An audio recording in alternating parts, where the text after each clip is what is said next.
Good afternoon, everyone. Hello, hello. I'm tempted to quote Grace Slick at Woodstock, who said, "Okay, you've heard all the heavy groups. Now it's time for some morning maniac music." Except it's not morning, it's afternoon, so I guess we have to be slightly more serious. But I think that this is time for some visual entertainment, because we do need, I think, to bring things back to the question of what one actually sees or experiences at a biennale or whatever this event might be.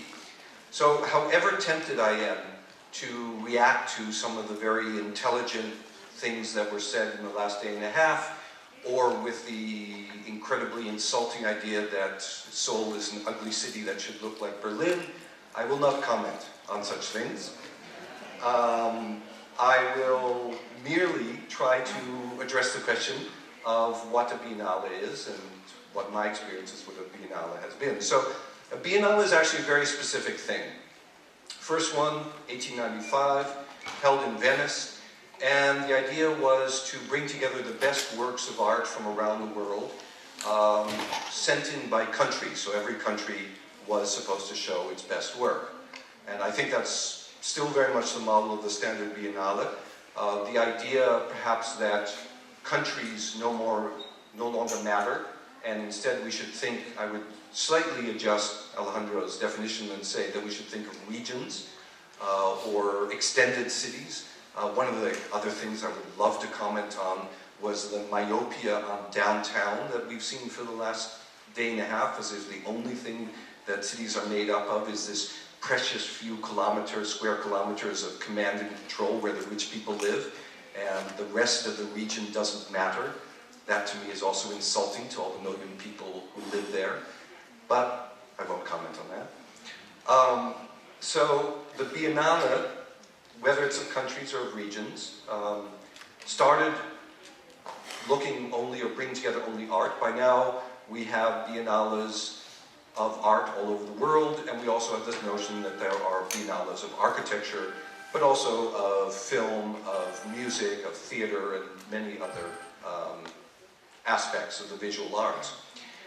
It's important to define that a biennale is this festival of work, where the work is not for sale, it's very important, and where the work is exhibited only for a temporary amount of time. So it's brought together, and then it disappears again. And the whole point of a biennale, in my mind, is this notion, in fact, of this confluence of all this work together.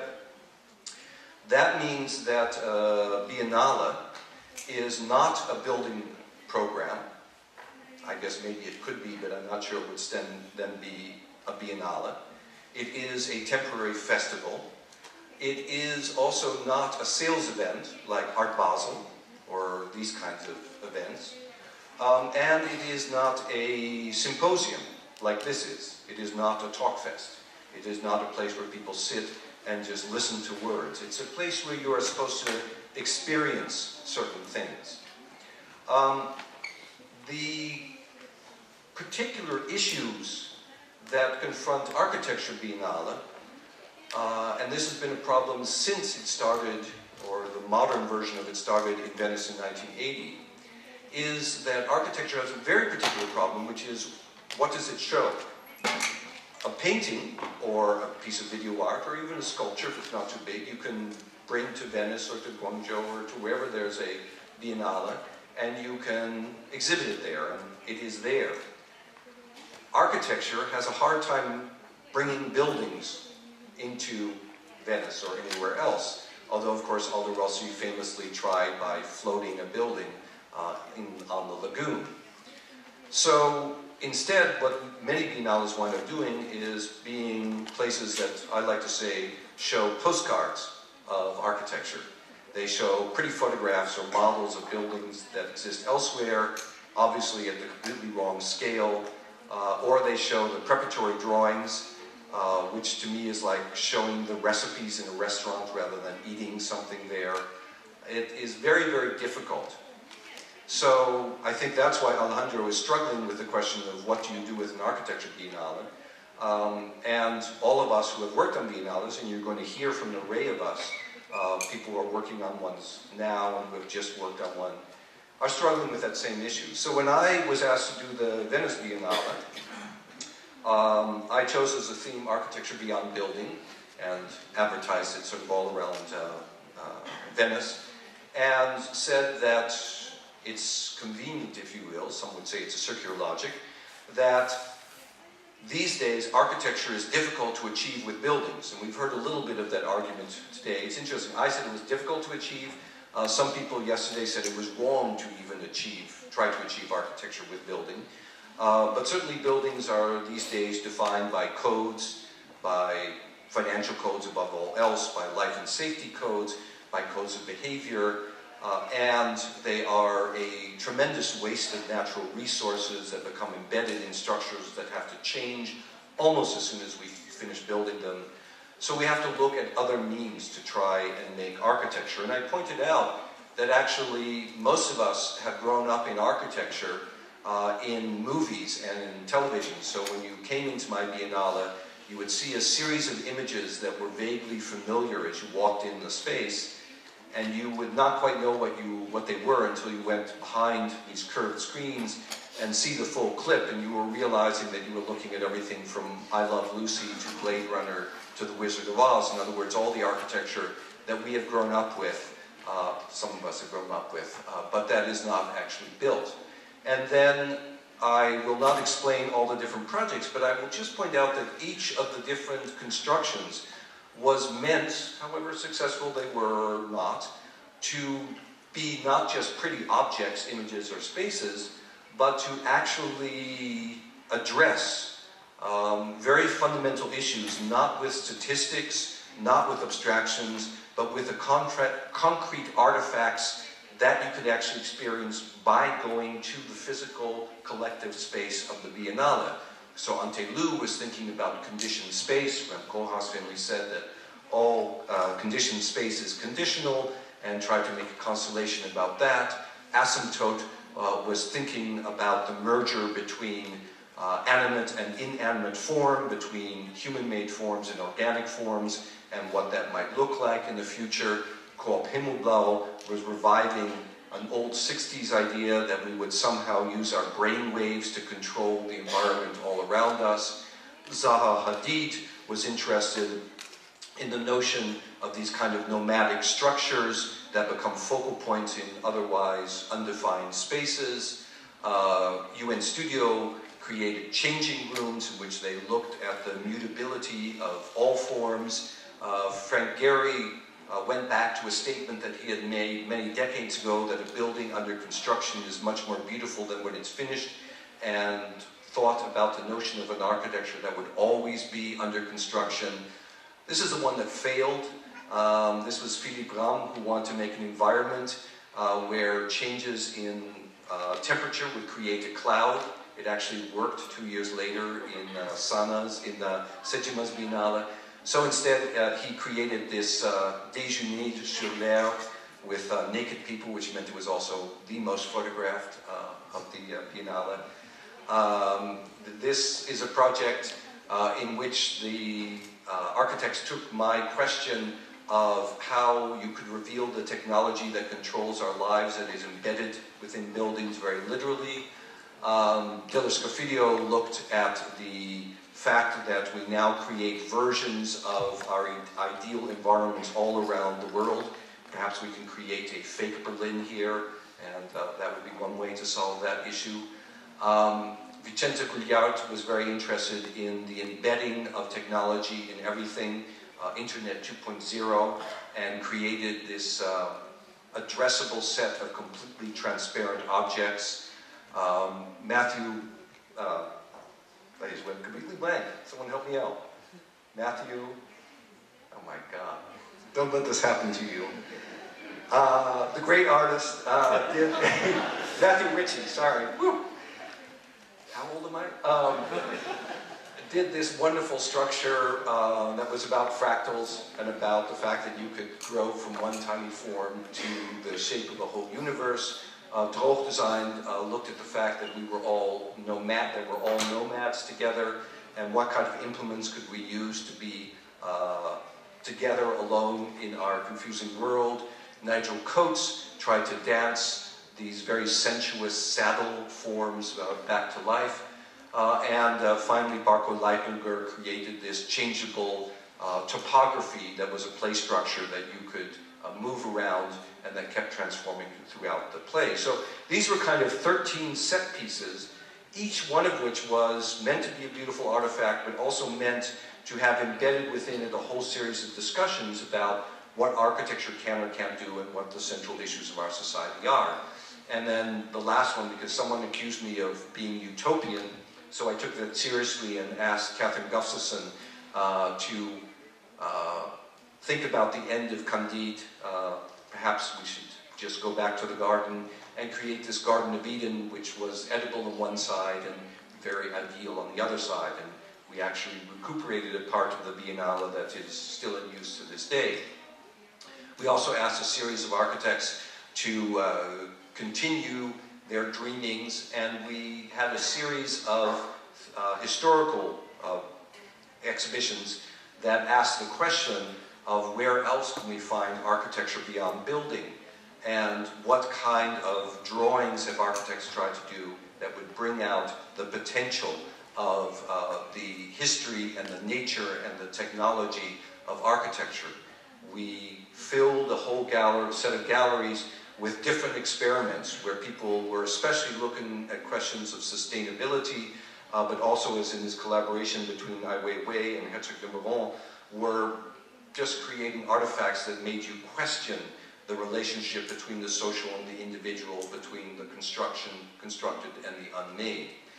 And there was really no attempt to make one big argument, but rather to show a series of artists and architects who were troubled by the kind of boxes that enclose us and by the fact that we have so little power, but who also believe that we can use the agency, by now an overused word, of architecture to literally break open our existing structures and to begin to find ways that we could collaborate on them and open them up and continuing them themselves. This, of course, is Aravena, who this was his first Biennale, and I'm now very, very happy that he is going to do the next Venice Biennale. So they were all meant to be provocations and discussions that would point to future constructions and future ways in which we could begin to address the issues that we heard about in the last day and a half, with, as I said, a very strong emphasis on the ecological and on the environmental. The winner of the Golden Lion for the Best Pavilion was this great Polish project which imagined that the whole economy would come crashing down, as it did in fact during the run of the Biennale. This was 2008, and how all those modern buildings could be reused. This was my favorite of the country pavilions. I think I would say to Alejandro, maybe if you can get countries like this, then maybe you should have countries. This was the Estonian pavilion, which was a pipeline reproducing the gas pipeline being built between Russia and Germany that they constructed between the Russian and the German pavilion. So since then, there have been many different biennales in Venice and elsewhere that have continued these kind of constructions and these kind of experimentations. I only have 3 minutes left, so I am just moving through you to show the variety of different modes of representation and of the plethora of possibilities that you can have in a biennale when you use all the different technologies to address what continue to be the most fundamental issues of our society. And that, to me, is the strong argument for making a biennale, not just that you can create a place where people come together and discuss and where you might solve problems, which I think are ultimately unsolvable, but rather where you begin to question what the roles of, and I say plural, the roles of architecture could be. This was a wonderful pavilion the Russians did in which they took all of their constructivist heritage and put it for sale, quite literally. So you walked in and people would try to sell you socialist, realist art and building technology that was developed in the gulags and everything else that was the result of 70 years of the Soviet empire here for sale in this capitalist environment. Another favorite project of mine by Rotor, the collective from Belgium, who were asked to do something about modernism. They decided the embodiment of modernism was human-made materials, artificial materials. They cut them out as abstract works of art, and of course then what you see within that is the mark of human use, the mark of human beings themselves, something that the Belgian Pavilion continued last year with their project. And very serious issues were evoked and continue to be evoked in very poetic ways. Here's a map of part of Israel or Palestine being continually built and erased in this sand drawing in the Israeli pavilion. Reb Koolhaas, of course, famously took us back to the basic elements and showed us the technology that's hiding within our buildings, revealed the nature of construction. But many other biennales, like this Shenzhen Biennale several years ago, have used a plethora of different techniques. You saw in Wei Wen's wonderful presentation this image already, these kinds of objects to look at power. And most recently we've had the Chicago Biennale, and I'm sure that Joseph will show you more of this, but you again saw architects working in a whole variety of different media to ask us to just look carefully at what the particular techniques and skills and histories of architecture might be, and how we might use that particular kind of knowledge that's embedded in the forms, images, and spaces that architects make to try to understand or address some of the issues of a larger scale that are confronting us. This was my favorite event at the Chicago Biennale. As always, the best things happen away from the main event. This is the Dorchester Street project by the artist, architect, entrepreneur, musician Theaster Gates, which was taken over for the run of the Biennale by a French self-proclaimed Marxist, Xavier Bona, who created this manifesto that he pinned up all over the space, and he put on red war paint and gave you a breathless half-an-hour disquisition on the future of Marxism in architecture. Giving the finger to power. And I think that, for me, this is the important thing that biennales can do. Because they are temporary, because things are not for sale, because they bring people together from all around the world, because they are not just academics talking to each other, because they have the possibility of offering a critique in a whole variety of different ways from different parts of the world, they can give the finger to authority in ways that are much more effective than the kind of isolated artworks that now are populating the world and are the building blocks for the kind of biennales that we should be doing. So I leave you with an image finally of what will be the next biennale that will happen before the Seoul Biennale, which will be the Shenzhen Biennale that I'm organizing together with Hubert Klumpner and Alfredo Billeberg of Urban Think Tank and Doreen Liu in Shenzhen. You already heard the way in which Shenzhen has used its biennale to rethink the future of our urban environment, but more than that, the future of how we live and work and play in our human-made world together. Maybe we need to look at a world beyond cities. I will leave you with that. And hopes to take that further by making an argument in a biennale that the last thing we need is more buildings. The last thing we need is more cities. What we need to do is to rethink, reimagine, and reuse our existing designed environment and to make it come alive in a way that is more open and socially just, more sustainable, and more beautiful. We hope to bring people from all over the world together to figure out how we can do that, and perhaps they can then move on to Seoul a year later and figure out how to take what I think is a beautiful and vibrant city with an incredible culture and open it up for the kind of experimentation that will make this environment, like every other environment in the world, a place where not just the rich get to play, where all of us have the power to act in the world in the way that we need to be acting. Thank you. Anyway, thank you very much, Alejandro, for this really very interesting couple of days discussing this possible Biennale and the question of the city. It's true we are going to do the Biennale of Istanbul, but since the Biennale of Istanbul is not here yet, I will rather address the question that Alejandro has put before us, which is the question of these cities. Biennale, and of course the cities are no longer or are not what they used to be, and I want to address this from a particular point of view, which is the question of social media. Today the city is not what used to be, what is private and what is public, what is work space and what is domestic space, what is social life and what is business networking has become completely blurred. We can no longer think of distinct spaces for work, for play, for private space, for private life, and for rest. We are living, as Jonathan Carey put it in a beautiful book a couple of years ago, in a 24/7 culture. As I say, it's a really provocative and beautiful book, but I do hesitate about the cover.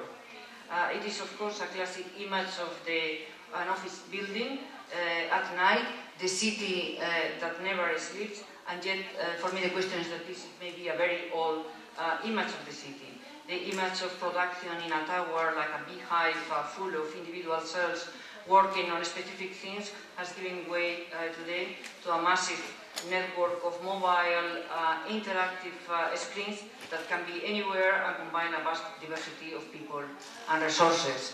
And the question is, how did we get here? Perhaps the most important transformation in the social, cultural and even economic life since the year 2000 has been the arrival of social media and ubiquitous surveillance culture. I mean, I think it's actually quite striking to realize that in the year, because it has become so much part of our life, that in the year 2000 there was actually no social media.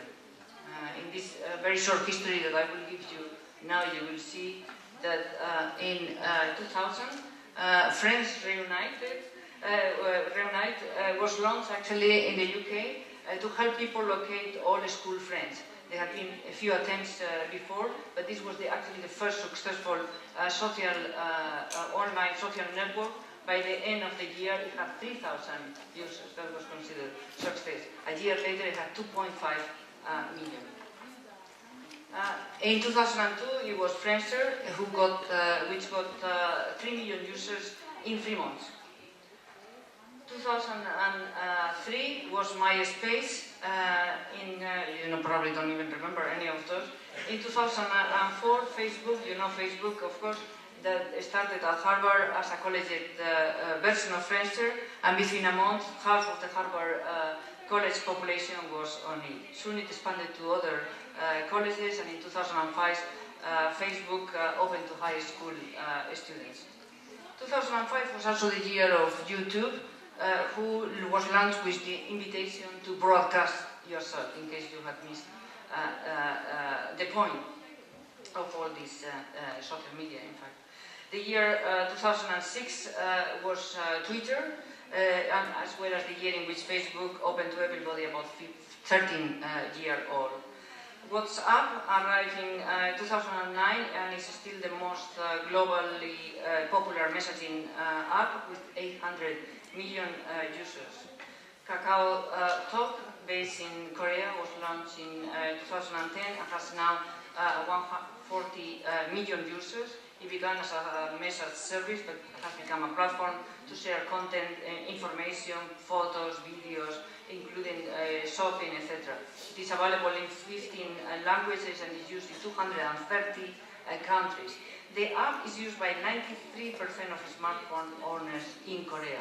93% honest. I mean, you can see it everywhere. Wherever we go and get our coffee, we see the cacao French. I didn't know anything about cacao talk until I started looking into the history of social media and, of course, looking into Korea. Instagram launched in 2010, had 3,000 active users on December 14, and 400 million now. I checked the statistics actually a month ago, and there were 300 million, so 100 million in less than a month. It is one of the social networks that has risen more rapidly in popularity, particularly with the younger population. 53% of 18 to 29 years old use it, and 26% of people older than 29. It is actually the more urban and the one most used by women, by Latinos, by Afro-Americans, and also by designers. So for once, the designers are on the cool side of things. Line is a message service that is also very popular in Korea. It was launched in Japan in 2010, and it has 700 million users worldwide. The emoticons and the stickers that they sell you are bigger and are designed by famous artists. It was interesting, the story of Line, because it was designed originally by 15 members of the New Human Network in response to a disaster, which is Japan's devastating earthquake in March of 2011, which damaged all the telecommunications infrastructure and gave birth to Line. This short history, of course, could continue on and on with things that are more familiar to you. There has been an exponential acceleration of the number of available channels for broadcast of the self, matched by an accelerating number of people using them. There are social networks practically for everything. To find work, you have LinkedIn, to dating and location-based dating, like Tinder, for example, location-based dating, or Grindr for gay people, video like Vimeo, YouTube, etc., mood boards like Tumblr, Pinterest, etc. Snapchat is actually interesting because it's the network that has risen more rapidly among young people. It is an instantaneous, as you probably know, service of photos, videos that the user programs how long they will be visible to others. Between 1 and 10 seconds, yes, between 1 and 10 seconds, and after it is permanently erased from the system. And it's extremely popular, as you can see, among the people between the ages of 18 and 24 is 45%, and the whole thing, of course, decreases with age, but it's kind of interesting to look now at the demographics. It's not now, it's December 2014, and Facebook among the same group of 18 to 24 is now only 16%, right? It's probably less by now. This network, Snapchat, is related to new systems of communication such as BAF and Reddit, where news are rapidly organized per viewing. These are the most successful news services combining publicity and news.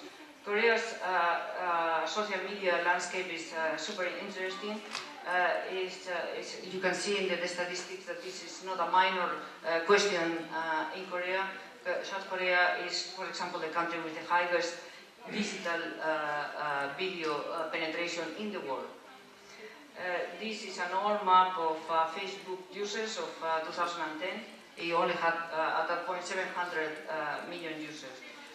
There are now 1,000 users. There are now about 1 billion monthly active users of Facebook, 1 billion daily users of Facebook. It is estimated by the end of this year, 2015, 4 billion people, which is 60% of the world population, will be connected to the internet, most of them through mobile devices and social networks. This, I think, represents a complete transformation of the way we live, which has huge implications for architecture and urbanism. Indeed, I think it's an architecture and urban transformation. Just to give you a quick example, this is a visualization of one person's Facebook neighborhood. that I found in the internet, and it's really a neighborhood. We really need to understand the world we live in. Architects and theorists may be the last to realize how architectural and urbanistic this change is. What are the consequences of this state of things is the question that I have for you here today. What is the architecture and urbanism of social media? And where to start the investigation of such a massive event? Already in 1999, in an article in the New York Times, it was reported that 250,000 people were exposing their lives online, and 1 million webcams have been sold that year. These were supposed to be shocking numbers. Today, of course, billions are exposing regularly themselves online. The line between what is private and what is public, what is inside and what is outside, has been radically redrawn. Let's start by asking ourselves the simplest of architectural questions. Where are we doing all of this? What is the space of social media? In an Australian survey of 2013, it was found that 34% of social network users admitted to logging in at work. Okay, that's normal, right? They're at work and now they're bored and they check on their Facebook or whatever. 30% in a school, the same, right? Normal. 18% in their car. Okay, that's becoming a bit dangerous, but we know that this happens too. But this is the shocking thing. 44% in bed, 7% in the bathroom, and 6% on the toilet. And you know what I found more shocking about these statistics is what happened to the house, what happened even to the living room or even the bedroom. So social life apparently takes place not so much in the streets or even in the living rooms, but in the car, in the bathroom, on the toilet, and above all, in the bed, floating alone without bedroom, house, or city. The bed has become the epicenter of the universe. In what is probably now a conservative estimate, the Wall Street Journal reported in 2012 that 80% of young New York City professionals were working regularly from bed. The fantasy of the home office, which by the way everybody knows it never worked, has given way to the reality of the bed office. The very meaning of the word office has been transformed. Millions of dispersed beds are taking over from concentrated office buildings. The boudoir is defeating the tower. Network electronic technologies have removed any limit to what can be done in bed. And again, the question for me is, as a historian, how did we get here? In his famous short essay, Louis Philippe, or The Interior, Walter Benjamin wrote of the splitting of work and home in the 19th century, and he wrote, under Louis Philippe, the private citizen enters the stage of history. For the private person, living space becomes for the first time antithetical to the place of work. The former is constituted by the interior, the office is its complement. Industrialization, of course, brought with it the 8-hour work shift and the radical separation between the home and the office or the factory, between rest and work, between night and day. Post-industrialization collapses work back into the home and takes it further into the bedroom and into the bed itself. Phantasmagorias are no longer lining the room in the wallpaper, the fabric, the objects, the image. It is now in the electronic devices. The whole universe is concentrated on a small screen with the bed floating in an infinite sea of information. To lie down is not to rest, but to move. The bed is now an active site of action, but it's voluntarily invalid. There's no need of their legs, and I think it's interesting that in this collaborating bed advertisement, the legs are up there. The bed has become the ultimate prosthesis, actually, and a whole new industry is devoted to providing contraptions to facilitate work while lying down. Reading, texting, writing, recording, broadcasting, listening, talking, and of course eating, drinking, sleeping, or making love, activities that has seemed to have turned of late into work itself. Everything done in bed now has become work, even sleeping, with the whole pharmaceutical industry pushing more and more drugs to achieve this apparently ever more elusive end. So what is, in conclusion, the nature of this interior in which we have decided collectively to check ourselves in? What is the architecture of this prison in which night and day, work and play are no longer differentiated and we are permanently under surveillance. New media turns all of us into inmates, constantly under surveillance, even as we celebrate endless connectivity. We have become all contemporary recluses, as Hebner famously put it a half a century ago, when he was interviewed by Tom Wolfe, and he apparently had never left his mansion or his bed for months. I mean, he had rarely left the house, and he said very proudly to Tom Wolfe, "I am a contemporary recluse." He never left the home, never left his bed. He outfitted the bed as an office with all kinds of electronic devices, and this is the place, of course, where he put together the magazine, have interviews, consulted with playmates, etc.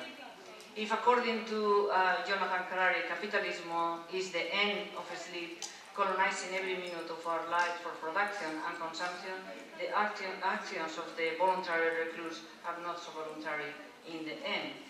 In Laura Poitras's film Citizen 4, we see Edward Snowden close up for days and sitting on the bed, in his bed in Hong Kong, in a Hong Kong hotel, for days on end, surrounded by his laptops, his cell phone, and all his media equipment, communicating with the journalists in the room, but also with journalists around the world about the secret world of massive global surveillance. The biggest invasion of privacy in the history of the planet was revealed from bed and dominated all media. The most public figure in the world at that moment was a recluse. Architecture has been inverted. Of course, this is also a provocation in the sense that I think biennales need to address this new reality, and that, of course, social media is not a small issue in Seoul. Thank you very much. Thank you. It's great to be here, and for sure the proposed Biennale will be very strong because you are doing this event. With this event, you are announcing how serious this is going to be. So I think all of us who were invited are extremely happy to be in Seoul. It's an amazing city, very beautiful city, and I have some fear that if you invite foreign experts, you could lose this beauty. So mainly this small speech will be a defense of Seoul against me and my colleagues that you have kindly invited here. So maybe this purpose of this event then will be to isolate the Biennale from our thinking. Anyway, of course, Beatriz and I thought that we should present sort of both sides of the story, the kind of new condition of life today, which Beatriz is describing, and then I tried to talk a little bit what that might mean for a Biennale. I suppose it's clear from Beatriz's presentation that this is not just a change in communication and social life, and it's not just technological either. Or even it's not just an urban shift of enormous proportion, it's also a biological shift. It's the emergence of a new creature, a new species of a human. And therefore it demands different ways of thinking about design, and perhaps new ways of doing design. And here, of course, we might imagine that the designer is a human being, and if so, if the designer is human, then design will already have changed in ways that we don't yet understand. For example, the designer would be designing in bed, but I'm never sure that it would be wise to think of designers as human beings. Perhaps the purpose of design schools and architecture schools is to take away the humanity and produce an interesting species. This is why we like to have our students working in the middle of the night when everybody else is sleeping. We don't think that architects have weekends. Architects never retire. They can only talk to other architects, only have sex with other architects. In other words, and one possibility is that we have created the architect as no longer human, and as such we are able to see humans because they are quite strange to us. So it's possible that this huge transformation has taken place, as Beatriz is describing, and designers have not yet made the change. Or that design has changed in ways that we don't understand yet. And it seems to me it would be more interesting to discuss what has already happened than what could happen, let's say, in the future. Maybe it's not just that the designer is not very much human. It could even be that design is a kind of resistance to such radical changes, that we have even positioned design in society as a way of softening the impact of such change, of smoothing over shocking transformations that are occurring. What if the kind of institutional function of design has been to reduce the shock of radical change in society, and that design is therefore always associated with radical change, but is a kind of resistance to that change, or a kind of blurring of that. And for that reason, it seems to me the new reflections about what design might be in the face of this reality probably cannot, you cannot simply ask the design community, what do you think we should do with this new reality? Because the design community might not even be aware that it has this kind of conservative softening role. But if city and human life has radically changed like this, we do have to ask, what does this mean for biennales? And what does this mean for design? At the very least, every aspect of the way a biennale is experienced has changed. Let's say from the simple act of looking at an exhibition, to the status of the catalogue of the exhibition, or to the collective exchange of ideas. Everything has changed. Imagine, for example, in a gallery, somebody is looking at an architectural model. No longer can we say that design is on the side of the model and is being looked at by a human. By the way you would look at a model today would be to make a selfie of yourself in the presence of the model. So you would actually look away, perhaps, from the architecture in order to have yourself embedded in the architecture. So of course a new kind of attention to the object is developing. Or to say it another way around, design is not simply in front of you. So you cannot imagine a biennale in which you place design in front of the visitor. Design will be inside you. It will be in your eyes, in the way that you see. It will be in the space, in the building, and beyond the building. Anyway, we have always been so proud of the thought that we could design everything. What if it's the case that it has already been designed everything? And that when we place our object in the gallery, we don't even understand how much design is already present in that situation, and in ourselves, and in our ability to see. The design of the exhibition, therefore, is probably much less radical than the design of yourself. The person who's looking at the exhibition has been redesigned more powerfully, more radically than anything we might show, no matter how radical we think we are showing. It could be that the individual who enters a biennale is a more radical design object than a city or even the planet. Anyway, what is a biennale then? To start with, like, what is it that should maybe or has to change? Of course, classically, the biennale is an interface between the city and design.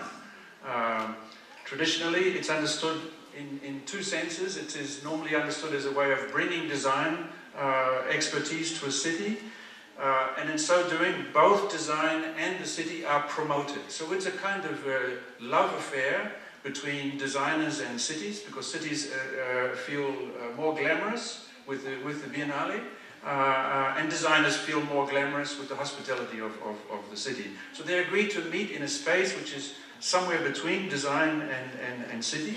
For the city, it has many local effects, stimulating design culture, design neighborhoods, innovation hubs, new modes of industry, and so on. Of course, it also has global effects for the city in celebrating the city in an international marketplace. As it were, promoting local designers, because they are also placed now in a more global stage with global curators and so on.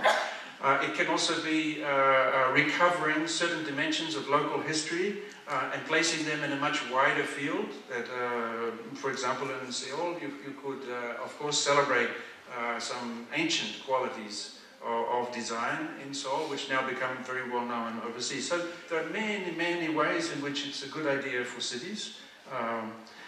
On the other hand, biennales are classically not just bringing design to cities, but also bringing design to design. Biennales are a very important source of information for designers. So you could say that whatever is produced for a biennale is understood to be on exhibit for the city on the one side and for designers on the other. The kind of design that's exhibited is understood to have a kind of leadership role relative to the design community and relative to the city. So it's not just that there are some special qualities of design that are then brought to a city as a kind of a gift to the city. These qualities of design did not exist before the Biennale. They are produced in the context of the Biennale. And of course this is crucial because there is a kind of a basic idea that cities, the particular city of a Biennale, but also cities in general, and industry and economies and social patterns are understood to need design. Design is thought to be a good thing. It would seem unwise in a Biennale to advocate for less design or no design. It's as if design is infinitely good, or at the very least that it's a form of magic. And in fact, I think to understand design it would be useful to understand magic. It is as if design is a magic ingredient, like a kind of herbal magic, that just needs to be deployed, and the problem is that it has not yet to be deployed. But of course this misses the sense in which biennales are stimulating international design culture. They're bringing information to the design community. This ingredient was not existing before the moment of its celebration. So there is this idea of a kind of magical quality design that in theory was already there and should only be shown, and would be of great value to designers on the one side and cities on the other, but is in a certain way the product of biennales. So biennales, as it were, produce something and then pretend that it was already there. So a great confusion of production and consumption. Or that is to say, design is produced in the interface itself. And there is, of course, an important tradition of biennales as a kind of laboratory, a famous site for kind of in vitro experiments where designers are doing the most radical and strongest and most influential work. All I would like to comment is that both sides of this interface, on the one side design and on the other side of the city, are completely unstable. It is not that the city is some unstable organism waiting for the magic ingredient, which is already well formed. Both design and the city are huge question marks, and the interface of the Biennale tries to, in a way, reduce the sense of doubt, the sense of a question, and replace it with a certain stable image. You could even argue that a Biennale has as one of its main purposes to produce a more stable image of both design and the city. So it's again not a question of introducing an ingredient into the city, but seeing the city differently and seeing design differently. Biennales might be much less about incubating new experiments than about synchronization. It might be much more about synchronizing the architectural field rather than incubating new thought. That is to say, we could see biennales as being much more concerned with establishing hierarchies, regulating the flow of ideas and talent, a kind of valve for controlling this, again, this kind of a magical quality. Like selling diamonds, you should not sell them all at the same time. You regulate the flow. It could even be that the purpose of a biennale is very similar to the purpose of any other design, to soften, to reduce the shock. So perhaps there are two ways to think of the biennale: as a laboratory in which extraordinarily new thinking can occur, but also as a kind of shock absorber in which new thinking that has already occurred is, as it were, softened or diluted or made acceptable. And I think it's in this ambiguity between a kind of conservative softening and a kind of radical experiment that we would have to think again about the Biennale. There has been, of course, an explosive growth of biennales around the world, and this explosive growth of the Biennale could be a magnification of the shock absorber effect. After all, you now have so many biennales that there is not one moment of the year in which there is not a Biennale. So as it were, we would be very nervous that there would be a moment of the year in which there were not at least 3 biennales overlapping. And also we need the figure of the serial curator, the person who goes from biennale to biennale, cross-pollinating. We need to exhibit more or less the same people in slightly different situations to produce this kind of consistency. And it's not just biennales, of which there have been, for example, in the area of design, a very strong biennale since 1964. There are design weeks, of which there are now 74, so there are more design weeks than there are weeks in the year. Again, just to make sure that at any one time, and by the way, since there's a small number of people involved in cross-pollinating, the people that are cross-pollinating between biennales also have to cross-pollinate the weeks. So they are very, very much good friends of the airline companies. Then there are the design festivals. There's the World Design City that started in 2005. There are forums, associations, foundations, councils and awards. There are museums, museum departments, schools, programs, publications, websites, blogs and so on. An enormous infrastructure. And it would be hard for us to say that this infrastructure is devoted to experimentation. It would be an odd conclusion. And it's getting exponentially bigger. In fact, it could be that the growth of the Biennale's system matches the growth of population and so on. And that would again reinforce the idea that it's a kind of regulatory valve that needs to be a bigger valve and a more complex valve as the systems that it's trying to regulate become bigger and more complex.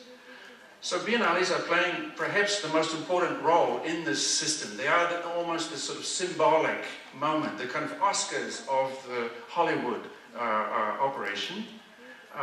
You could say that the Biennale is like an enormously important engine. It is astonishing how much energy is put into any Biennale. Imagine the amount of man and woman hours that will be put into the Seoul Biennale, enormous, to produce this kind of a mirage effect for a short amount of time. All of that work will lead to an enormous amount of exposure and a very, very significant ability to affect construction. Because I say it's a mirage does not mean it's without consequences. Perhaps mirages are the most powerful objects, you could say. If we could say a mirage is an object, it's the most powerful object possible. But still the budget of a Biennale is really something like the cost of one high-end apartment for a professional. So if you really say, what's the total budget of a Biennale? It's probably something like an expensive apartment, but not a very expensive apartment. So here you have a system which is massive, involves huge dimensions of intellectual, social capital, movement, an enormous carbon footprint, you could say, which runs on a budget and has the potential to change the entire shape of cities. The conversation here at this conference has never been less than the redesign of Seoul, one of the biggest, most dense cities in the world. And never there is the thought that a Biennale would not have the capacity to engage with this. And yet the investment in that will be something like that of the cost of one apartment, in comparison to the trillions of investment per year that Saskia was describing yesterday. So basically, I will invest trillions of dollars into the real estate of a city, and I will devote the cost of one apartment to changing all of that, right? So again, getting back to the question of leverage of yesterday, this is leverage of an amazing capacity. Or another way to say it is it's a more or less unpaid consultancy or internship by which the design community once again devotes itself entirely to problems that the city could not address by itself. And this would be the first quasi piece of advice, which would be to try to avoid this consultant model of the Biennale, because consultants are firstly in huge numbers, and they are definitely not accepting the cost of one apartment to do their work. We live in a sea of consultants. but also consultancy is a symptom of the city that we are trying to analyze. Consultants are in the business of normalizing procedures according to a logic of best practices. So it seems to me if a biennale is strong, and I'm sure your biennale will be strong, it will only be strong to the extent that it is not a consultancy and operating under the consultancy model, which of course remains a colonial model in a not a very thick disguise. Anyway, maybe I can give 4 reasons why the consultancy model, or the idea of bringing design in expertise to, as it were, magically correct a city is actually, in a certain way, an impossible idea. Number 1, because cities could never name their own problem. By definition, a city can, if the purpose is to develop a new mindset, the existing mindset of a city cannot identify its weaknesses on one side. But the same is true of the design community. The design community is also not in a position to observe precisely what would be considered to be possibly a problem in a city like Seoul. Design can certainly not address the effects of the contemporary economy, because it is one of those effects.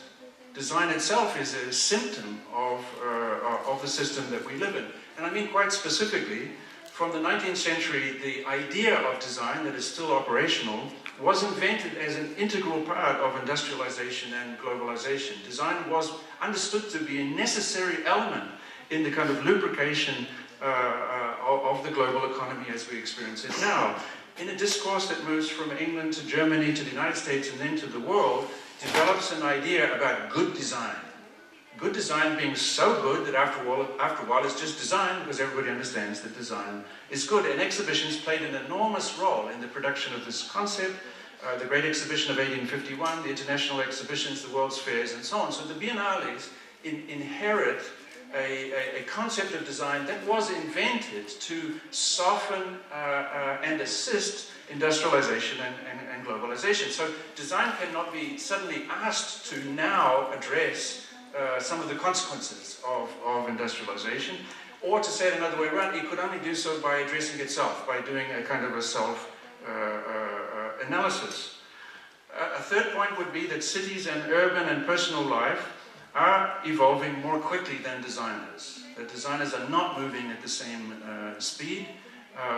And this would be, let's say, a more general claim. Universities are not evolving at the same speed as cities. Therefore, if the university is a stupidity reduction machine, its ability to reduce stupidity about cities is going down. Rapidly. And designers, which are very much creatures of that world, are a little bit disconnected, splendidly, beautifully disconnected. And the fourth point, which relates to this one, is that designers actually have very little involvement in design. That designers don't do design, actually.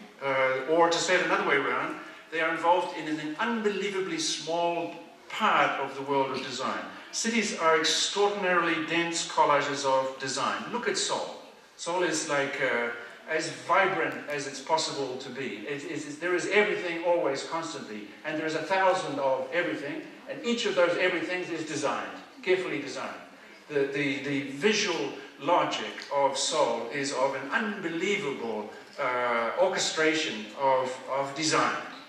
It is not a city waiting for design, it is a city super design. It's one of the designing cities that you can find in the world. And in that unbelievable ecology of design, designers work on the shock-absorbing, the very thin layer. A layer devoted mainly to smoothing, to the reduction of friction and of anxiety. So again, that basic idea that a city or an economy needs design has to be rethought.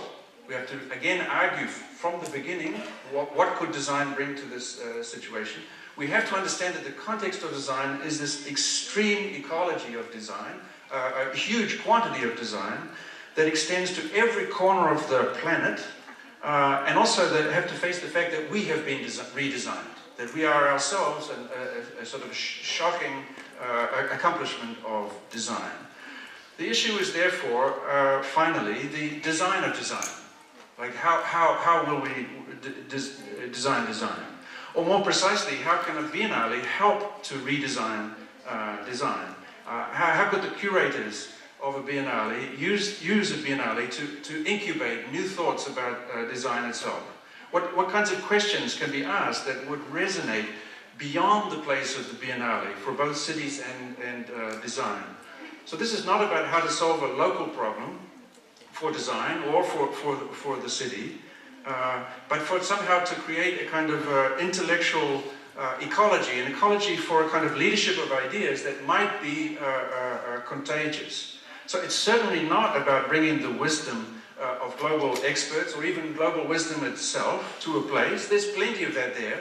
There's not a single idea you can imagine that's not already operational in Seoul and being thought about in the most complex and intelligent ways. The idea that Seoul could wait for a biennale to bring the truth is somehow ridiculous.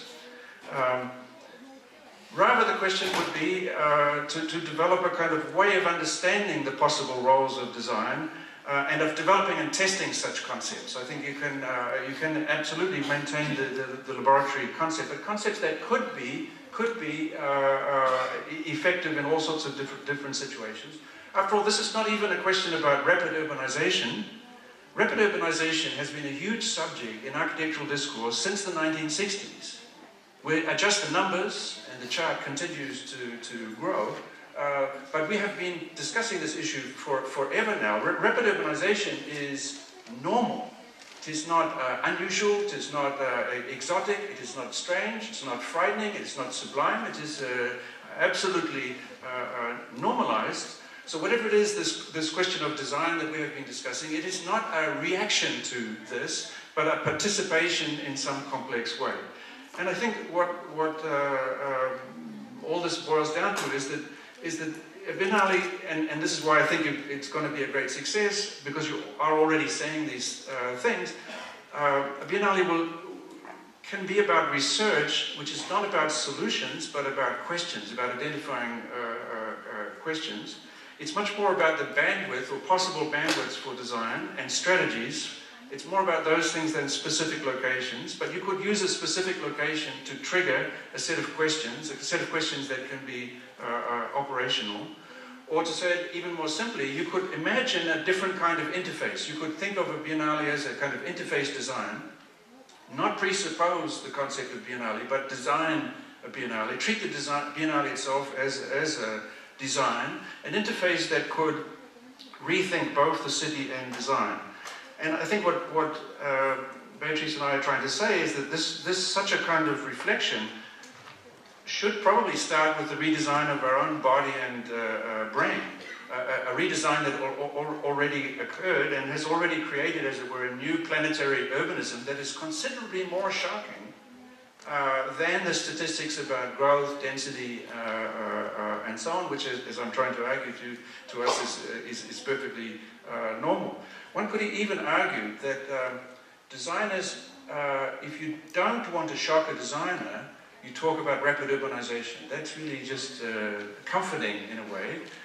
So if, as was said today, that in the last 30 years, 500 million Chinese moved from the countryside to the city, this is in a certain sense reminding us that everything is pretty much as it was at the end of the Second World War, when such expansion and growth was imagined. What becomes much more shocking is the normalization itself and the possible layerings of that. So again, I think the main point here is not to listen to me or any of us that you've invited in, and just to reinforce Aaron's point. I mean, Seoul is unbelievably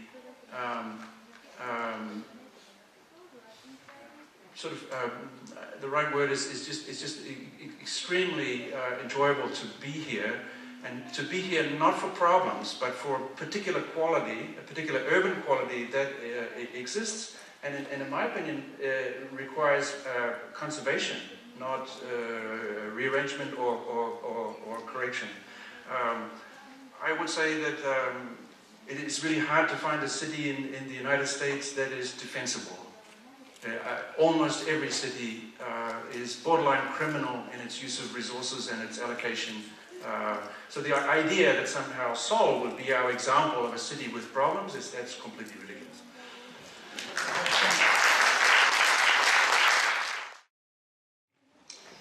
Hi, great to be here this afternoon, and thank you, Mark, for having really paved the road for this for me. It's always a privilege and a daunting feat to come after you in these talks. I just make a note to ask to be before you next time. But I think it's one of the things that's interesting about your point of this idea of the biennial almost as the global version of the social network that Beatriz was referring to before, is the fact that I think there are 5 people in this room who I was together with in Chicago probably less than a month ago. And so in a way there is this sort of caravan or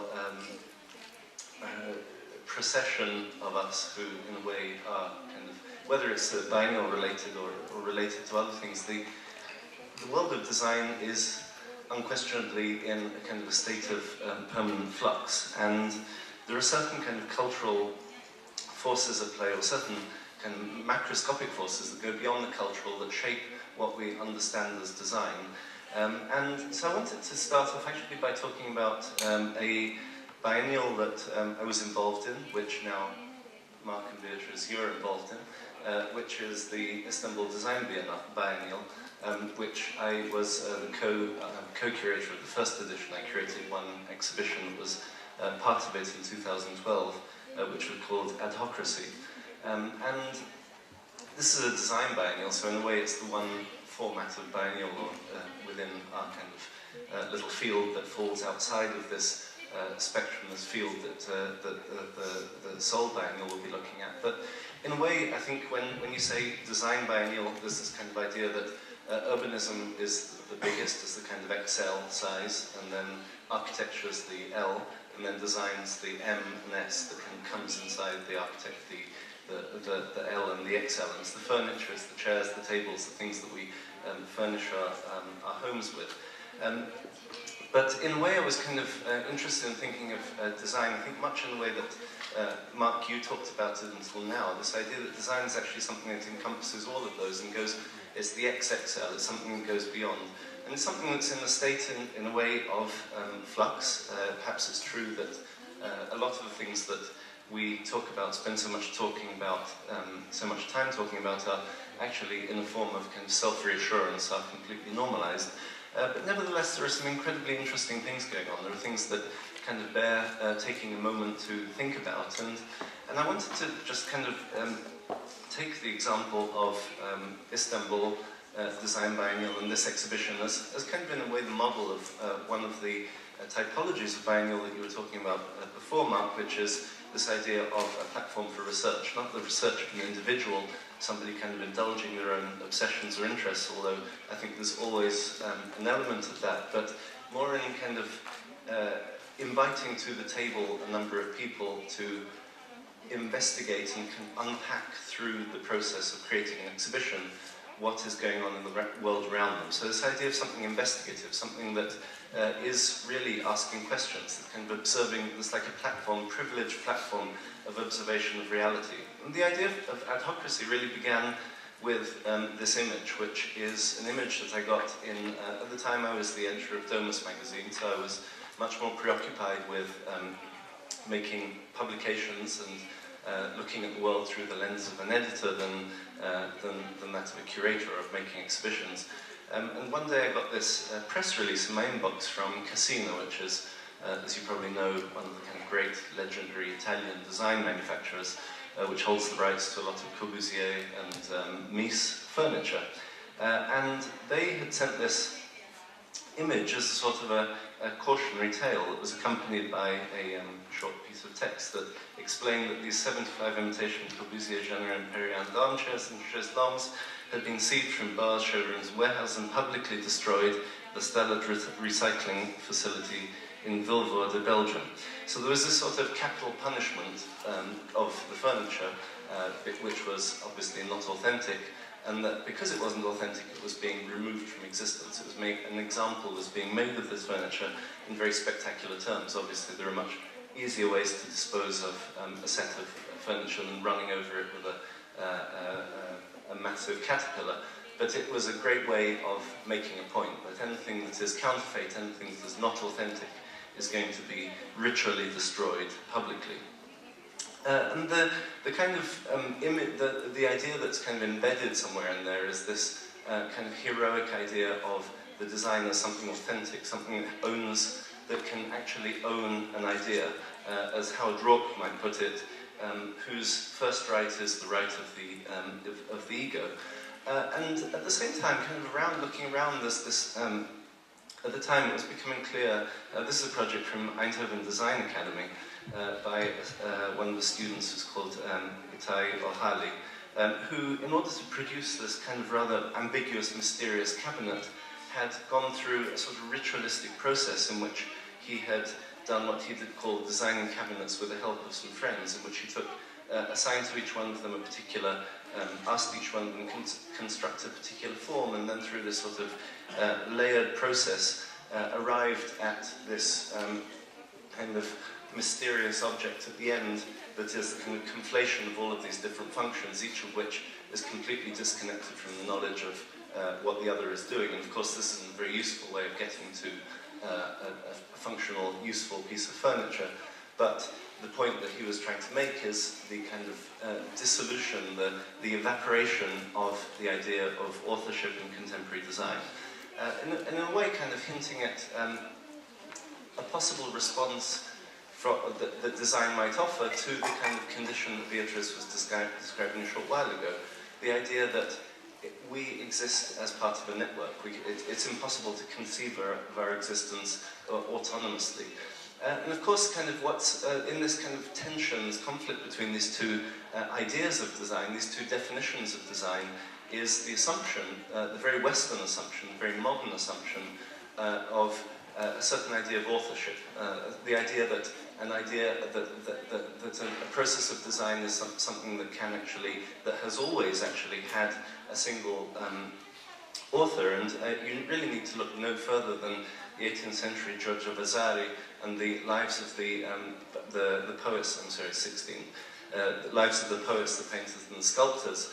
And the premise of this book is a frustration with the absence about any knowledge, any recognition for the great works of architecture, sculpture, painting throughout Italy. And so this idea of a complete absence of a notion of authorship as we know it now, and in a way the lives of the painters is the book in which the understanding of authorship and even perhaps intellectual property as we know it now begins. And of course if you kind of contrast that with this figure of Howard Rourke and kind of making a statement in the Fountainhead in the King Vidal's film in front of the jury that his ideas are his and his alone and that no one can remove those from him. And so this idea of kind of the affirmation of the process of design as something that necessarily culminates in a process of mass, the single idea is taken and replicated ad infinitum to a certain standard of industrial perfection according to the kind of tenets of Max Weber, articulated throughout a bureaucratic structure. This is a very precise idea of design that has been kind of absorbed into our culture. And in a way, you could say that the city around us is the product of that idea. So, if you look out of look around us, there's countless examples of the affirmation of an ego, of something that is coming in from above. That is, I would like to, on the subject of Aldo Rossi and the architecture of the city, I think it's interesting for someone who's lived in two cities that Aldo Rossi's has actually, in some ways, one could say, violated through his architecture. I think that in contrast to what's written in the architecture of the city, the Teatro Carlo Felice in Genoa is one of the most violent buildings urbanistically, and it's really this expression of an idea in which the architect is something, is someone in a way disembodied, separate, almost on a different scale from the city himself, and very much in contrast with an idea of the process of design as something that is multiplicitous, that is continually forking, that's continually branching, that is continually being borrowed, adjusted, replicated, such as, and the obvious example that's always used, of course, is Linux.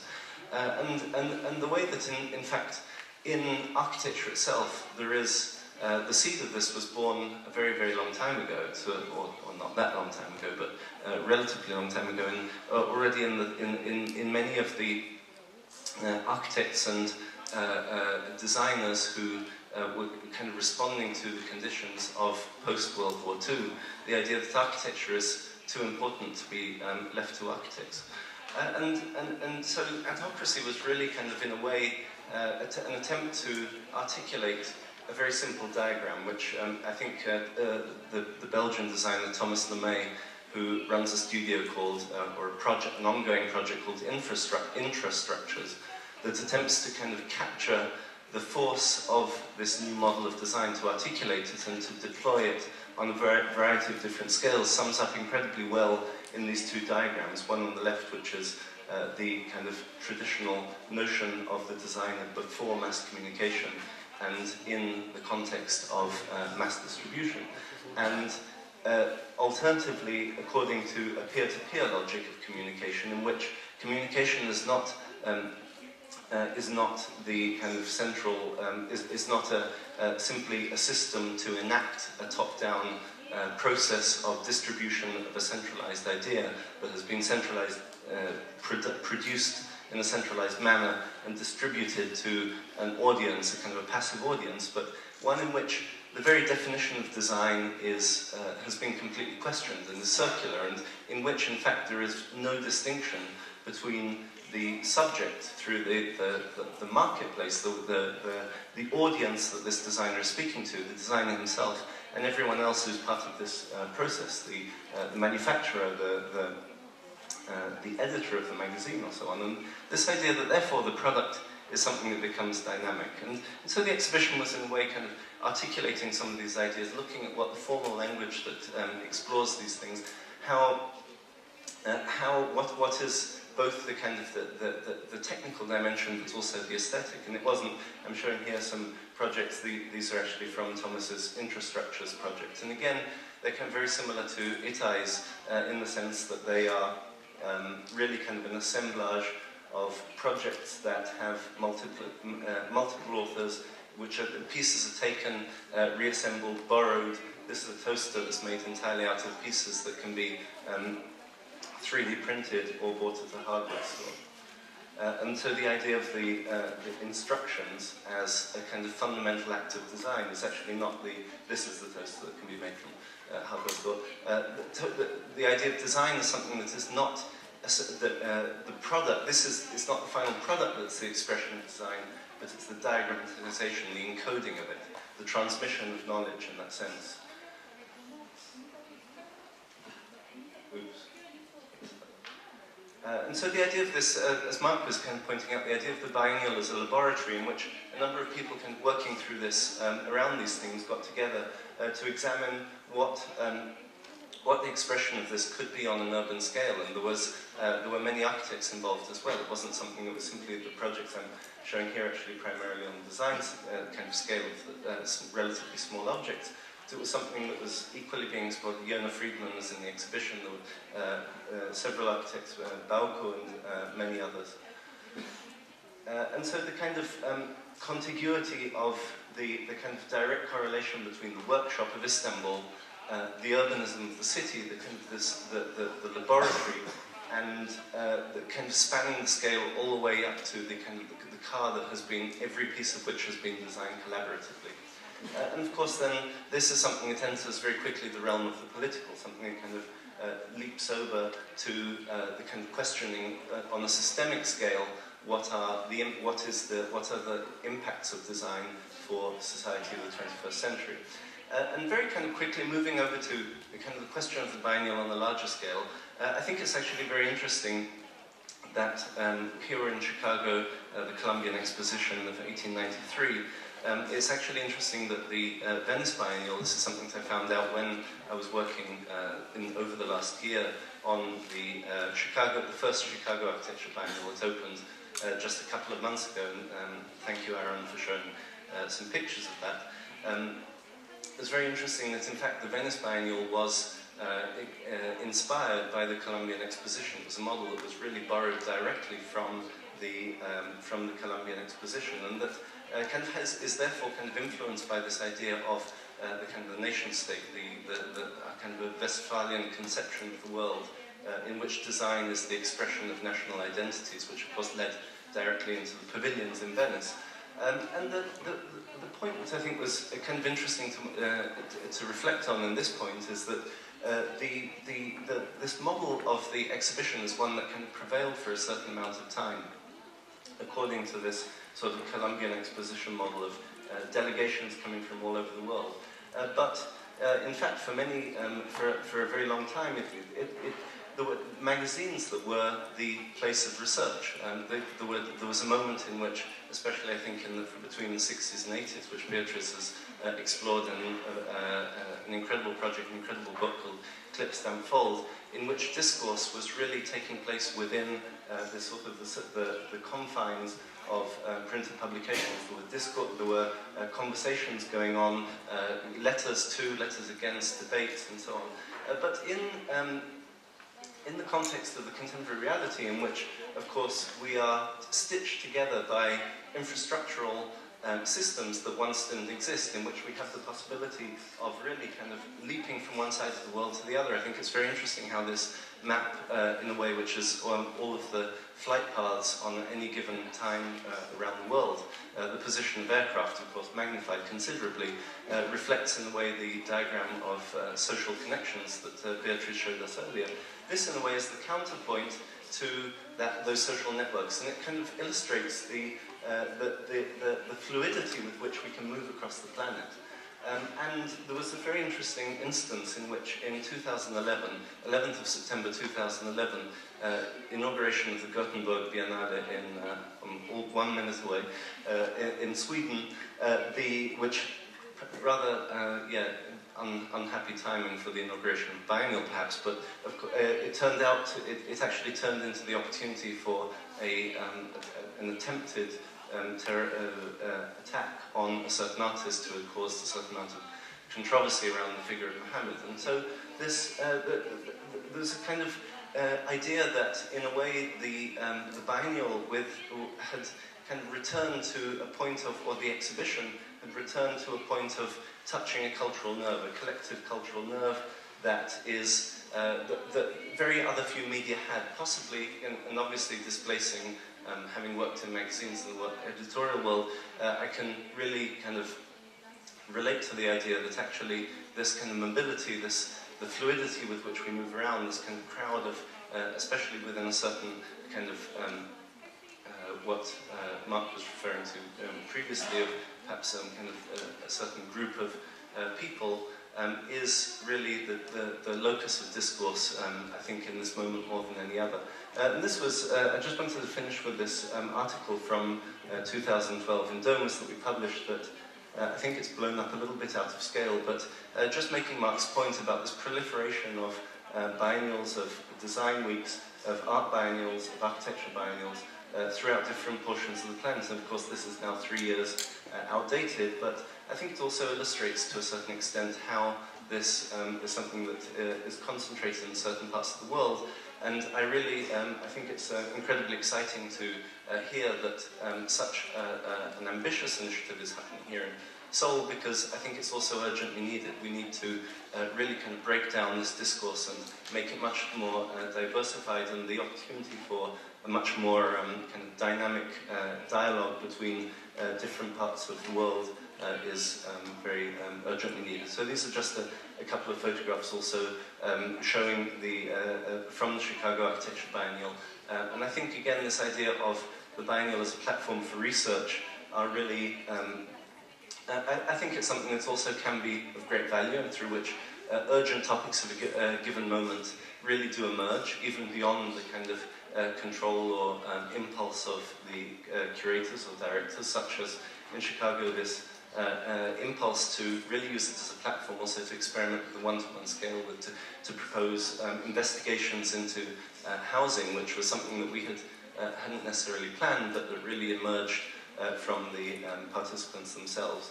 And I think in that way, for me certainly, having worked at Storefront for Art and Architecture in New York, which is the kind of quintessential platform, as Beatriz, having been on the board since I think the beginning, knows very well, has really been a platform for all of architecture. It's almost like a mini biennial in a single building. And I think this is in a way the way that I think about the biennial the most. It's this kind of platform that's there to be populated, that's there to be interpreted.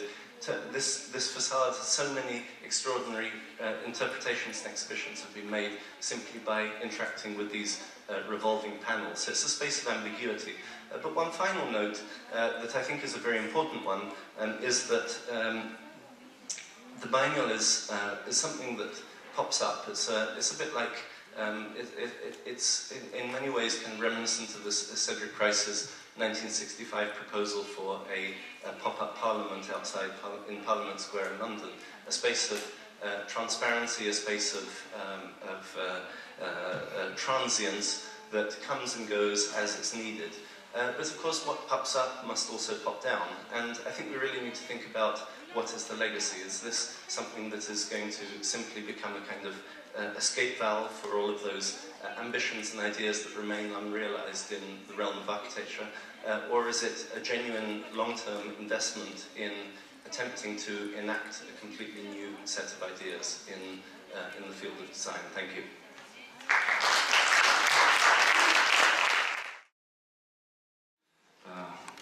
Invite me here. Joseph, imagine how daunting I am after follow the real insight and people, thinkers with the real experiences.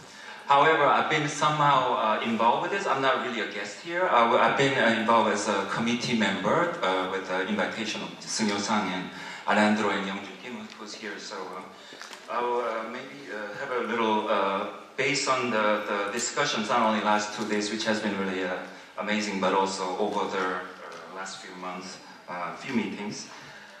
I consider myself as an early advocate for such an event like Architecture Biennale in Seoul. And it came from the fact that I was able to observe both regions as a practicing architect, oscillating between the two. Roughly first half base as a base in the west, and the later half base in the city during the span of last 24 years. These are there are common interests globally regarding the very reason why we're in this field. However, what I come to realize there has been, and will be for a while, a radical imbalance between the two regions, simply put, in terms of doing and the thinking in architecture. I'm going to be a little simplistic, but one has done so much, and what is left with so much legacy from the glorious past, a lot less to do now, yet they have been continuing to produce significant amount of discourse through organized activities with rare chances of doing, which is given to only few exceptional ones. While the others, including architects and city planners in this country, have fearlessly done so much in the last few decades with very little defined collective discourse, relentlessly, testing thoughts absorbed from everywhere through seemingly random trajectories, often without critical assessment. At least I'm harsh for both sides, I think. And the span of my experiences also coincide with what we call period of globalization, which has been predominantly about market interests. In the field of architecture has been no exception. Prior to this period, Korea has a little known to the rest of the world other than for its war and 1988 Olympics. However, during this period of the last 20 or so years has become a construction site for almost every globalized respected name or globally structured corporate office practices. Yet despite of this new avalanche-like mode of global doings that has happened, there has been no forum for collective dialogue, no feedback or examination to generate further shared insights. In my opinion, since the global economic crisis of 2008, an unwillingly positive turning point has occurred. We have also slowed down and are left with the largest and the fastest, one of the metropolitan cities although it has well-designed and unique genetic structure, when it was designed 623 years ago, now it is a metropolitan city in a teenage state with an immense body that has made lots of mistakes. And the population has grown, as we know, exponentially about 50 times over the last century, has reached a plateau. Actually, it's been continuing, and it looks like it's continuing to go down for the last 2 decades. So it's inevitably that the battle has to shift from the quantity to quality. Therefore, the sibau is a timely for Seoul. It be planned carefully as a catalyst to redeem and demonstrate exchanges at global scale. In the best sense, Seoul is a very relevant location for global community of architecture and urbanism as an opportunity and a forum for collective thinking only possible in Seoul, this very place. Biennale, Joseph and Mark already said what I had to say. So, yeah, it's the Biennale format. It's been history, and the recent thing I found out from Young-woo Lee last month, who is the president of Biennale Foundation, there are 274 Biennales in this world, which makes 3 every week. There are urgency announced, and Korea has many. I don't even know what are those now. Lost track of it. And the Biennale, with its genesis in the field of art, has been effective format for criticism. I think Aaron was expressing eloquently as a festive middle finger event. Somehow that was how you begin and ended, and which I agree. And for handling urgencies, new conditions, and addressing emerging challenges, accordingly encouraging new voices that need to be heard, and highlighting the relevant works that deserve to be seen in timely manner. This blockbuster, by nature, category of an exhibition format can be a great communication tool, or even become an inspiration, not only for the people in the field globally, but also for the general public at large, and especially when the message is clearly emitted by virtuoso orchestration of immense collective effort and means. It may not have the direct return, but the successful ones act as an epicenter that will resonate and create aftershocks in the following years, creating profound changes for the long run in our profession. However, considering what Seoul can provide and needs, can we imagine this Biennale to be expanded from roll-up criticism to more ambitious, maybe literally somehow constructive criticism, for example? For Venice Biennale, although probably the still most significant event of this kind, it has been and will be impossible for the event to go beyond perpetuating the identity of the city of Venice, because it's defined nature as a city that is almost perfect and not in demand for further revision. Seoul is furthest from Venice in terms of scale, location, stage of development, etc. I think the potentials of sibau in contributing to city locally as well as to the global architecture community relies on this difference. I think the Seoul's current challenges in turn will be sibau's strengths in its role, and should expect a lot more from this event, which should go beyond biannual eruptions of utopian gatherings that resonates urgent reminders of out there people meet on common ground for the fundamentals of the art of architecture. It's in chronological order. So for this ambition, I think we should question and try to be sort of design this institutional framework of the Biennale. Why 2 years? Why these urgencies? And actually one of our committee member, Min-Ung Lim, who's from art field, a respected artist, she was just cringing every time the Biennale mentioned, as if it was like a derogatory term, and we were just calmed her down, we'll come up with something else. But I think it's becoming ubiquitous, and I think there's a big difference between also now the ubiquity more so in Korea already, the festivals and design weeks, and as mentioned, and also, especially with the interest in the city, there's a whole smart city expo event happen several times, different locations of the year. I think we should really have this clear agenda of what the primary role should be. And and also, I think I can totally understand also that Eisenhower once said, what is important is seldom urgent, and what is urgent is seldom important somehow. I mean, in Korea, what happened last year in April, sinking ship incident, I think the real urgency is missing out, and I think Biennale is a great apparatus to really have this kind of almost like an acupuncture every 2 years when it's sort of sharply articulated.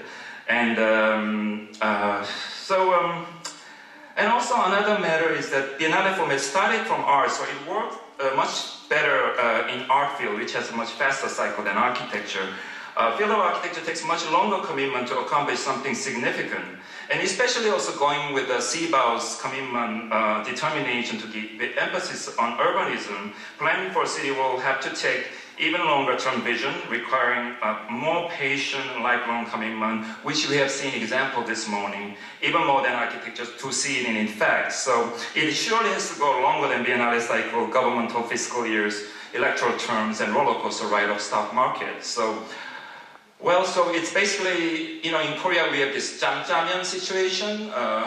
The Chinese noodle cup that is divided in half, and there's a jjampong and jjajangmyeon, which is we always hesitant to decide, but we basically have these two agendas of what we try to do. So as a member committee, and I just have laid out some ideas which I thought of, which I didn't present before. So I imagine suggest Sibau, there could be two types of major activities with an equal weight that coexist. First one is a 2-year cycle event, and the other one is a series of non-stop activities. So first is what we come to know as a Biennale format, with the classic role of Biennale. It deals with the important and urgent issues that are worth sharing globally.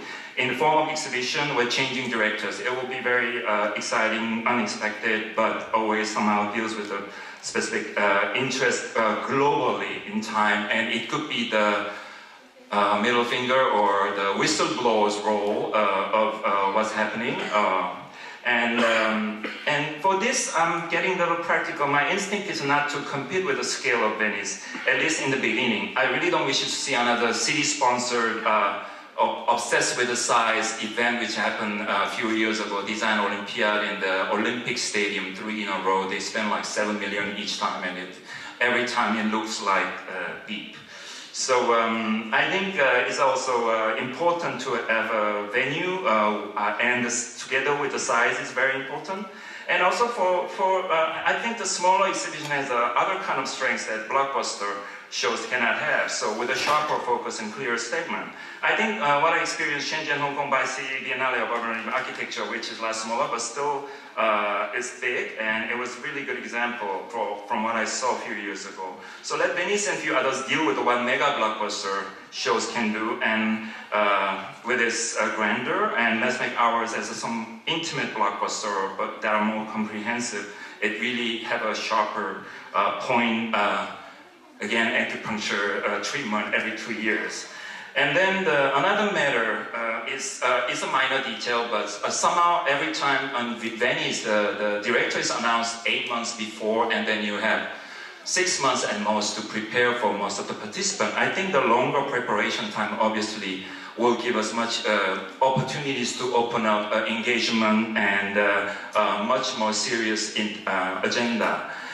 And then second entity that I'm proposing is non-stop continuous activity that deals with the Sibau interest in urbanism. It could be other institutional agenda like what Seung-Yo Sang, city architects, planning to do, which is the Center for Architecture and Urbanism for Seoul. I'll say, I think yesterday, the importance of the institutions. I actually said Seoul, Seoul Institute of Architecture and Urbanism for the for now. And I think these two things, I think it will be runs more or less by premise independently from this 2-year cycle event. But yet I can see there will be an inevitably evolving synergistic relationship together. It's an ambition that Sibau, as an institution for urban research, can directly participate and somehow have put input on the city's plan for future of Seoul, I do think it's a significant opportunity, and Seoul currently has many upcoming plans and agendas with great ambition that can invite architects, planners, policymakers, activists, and other kinds of experts with common interests and experiences from all around the world for each specific project in Seoul. Accordingly, depending on the nature of and stage of each project, this could be a form of weekly public lecture series or symposium in City Hall or small-scale discussions for particular interest groups. From this, each invitee's contribution can be more than a consultant, can potentially evolve into a various degree of engagement and time spent with the city. So this non-stop event can be incorporated with the Biennale exhibition format, together with a two-year cycle statement show. As a counterpart, there can be a stable exhibition section that continues to evolve like every 2 years, like an epic, like Star Wars sequels every 2 years. Actually, you can see them, we are actually in the very place that Seoul was presented as a history, but something like a live display of how it's evolving. And I think this could be a very interesting two-part thing. And I think in addition to that, Sibau's position of city over countries is a great idea. However, I don't see that what we will make a Giardini that we will have a Giardini of world cities by 2017 inauguration. So instead, we can start by directly and strategically engaging few cities that have shared interests in mutual learning and cooperation with Seoul, means following the specific agenda that Seoul has. And I think 5 cities that we saw is a fantastic example for that. And this process can be incorporated with a continuous activity inviting various specialists from allied cities. It will lead naturally to be part of evolving exhibition of Seoul's development with the comparable plans and result from other cities around the world. Otherwise, I think it will be like an array of cities. Okay, this is good, this is good. I think we call it City Expo, I think. And so it'll have a much more agenda, but it will be exposed maybe not even 2 years. Maybe it's a non-stop thing actually that open to public, and maybe this center or foundation for our architecture and urbanism can do. And maybe it will eventually grow into Giardini of cities in 100 years, and platform that many other cities can regularly participate every 2 years. Some of the significant closed cities probably have ongoing similarities and shared thoughts, the reason to meet. And so my proposal for this dual institutional framework for Sibau is questioned through dichotomies such as doing and thinking and global and local, short-term, long-term, urgent, important, and so on. However, I don't think they are opposing terms, and I actually do expect that these dualities can synergistically inform each other to create substantial result for the long run that is only possible in Seoul. Lastly, in many ways, the unique characteristics of this country as a peninsula, or bridge in many ways, need to be exploited to its fullest potential for Sibau. A bridge between East and West, North and South, importantly, globally. And economically, we are right in between the developed region, mainly the West and Japan, and the rest, fast developing region, including China and so on. Until now, we have learned so much from developed regions, yet there has been little interest and dialogue toward the developing regions, even with the ones that are so close to us. Although we share similar histories of modernization that have resulted in so many common urban qualities, problems, and potentials within, there has been lack of exchange and support. The history of architecture and urbanism has been written mainly through cross-Atlantic dialogues in the last century. Through Sibau, our position of bridging can be a great opportunity for further expansive, enriching contribution to architecture and urbanism and our environment globally. Thank you very much.